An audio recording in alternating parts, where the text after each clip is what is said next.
नमस्कार। वर्ष 2021 का बजट असाधारण परिस्थितियों के बीच पेश किया गया है। इसमें यथार्थ का एहसास भी और विकास का विश्वास भी है। कोरोना ने दुनिया में जो प्रभाव पैदा किया, उसने पूरी मानव जाति को हिलाकर रख दिया है। इन परिस्थितियों के बीच आज का बजट भारत के आत्मविश्वास को उजागर करने वाला है और साथ ही दुनिया में एक नया आत्मविश्वास भरने वाला है।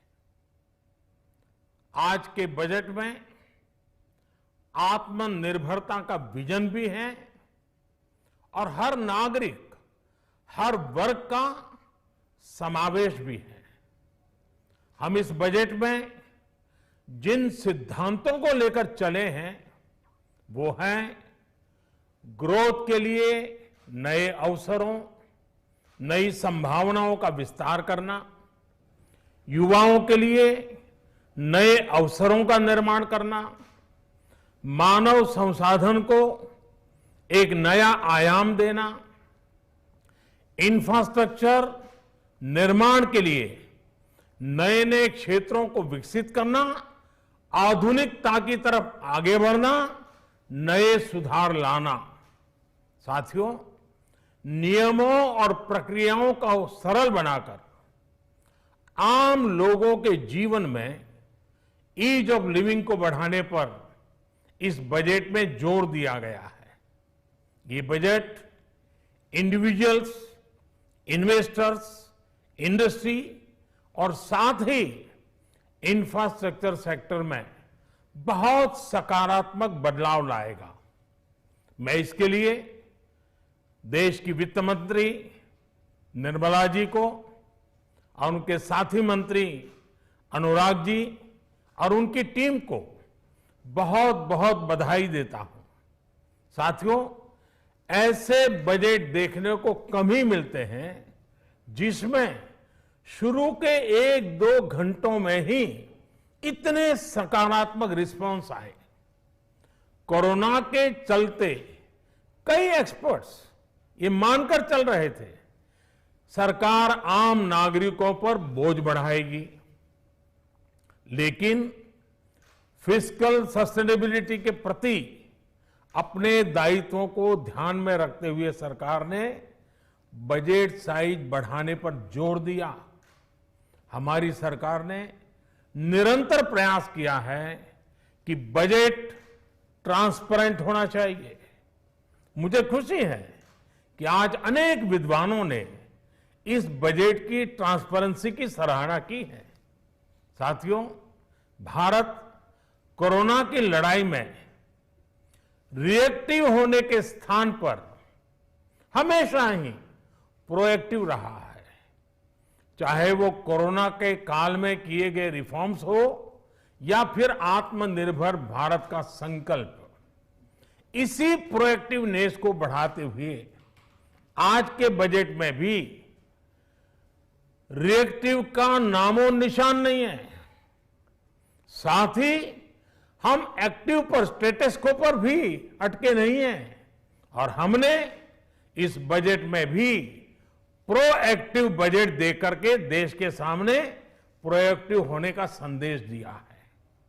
यह बजट उन सेक्टर्स पर विशेष रूप से केंद्रित है जिनसे वेल्थ और वेलनेस दोनों ही तेज गति से बढ़ेंगे, जान भी जहान भी।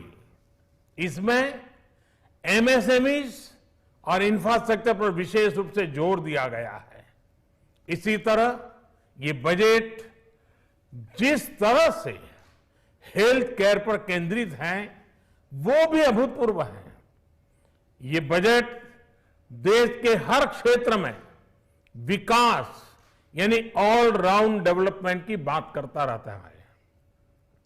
खास तौर पर मुझे खुशी है कि इस बजट में दक्षिण के हमारे राज्य, पूर्वोत्तर के हमारे राज्य और उत्तर में लेह लद्दाख जैसे क्षेत्रों में विकास पर विशेष ध्यान दिया है।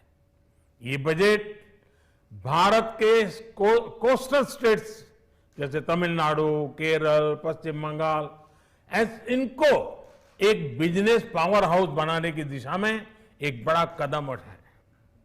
नॉर्थ ईस्ट के राज्य जैसे असम के अनएक्सप्लोर्ड पोटेंशियल को टैप करने में बजट बहुत बड़ी मदद करेगा। इस बजट में जिस तरह से रिसर्च एंड इनोवेशन इकोसिस्टम पर बल दिया गया है, जो प्रावधान किए गए हैं, उनसे हमारे युवाओं को ताकत मिलेगी। भारत उज्जवल भविष्य के लिए बहुत ठोस कदम रखेगा।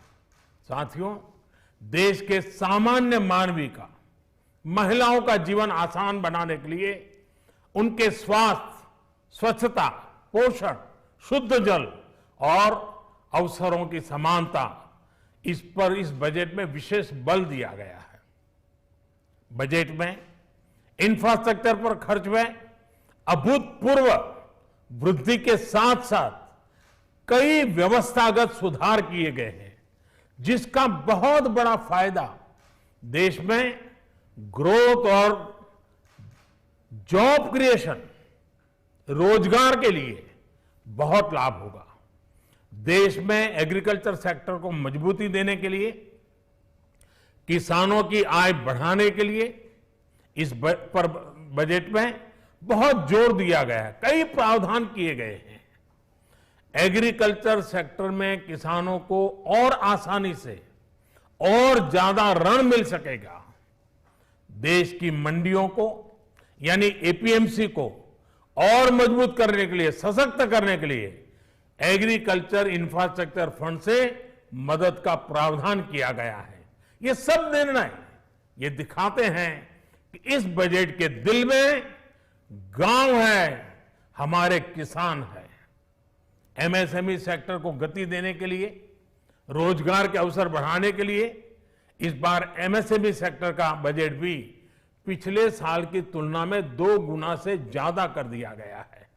साथियों, ये बजट आत्मनिर्भरता के उस रास्ते को लेकर आगे बढ़ा है जिसमें देश के हर नागरिक की प्रगति शामिल है। ये बजट इस दशक की शुरुआत की एक मजबूत नींव रखने वाला बजट है।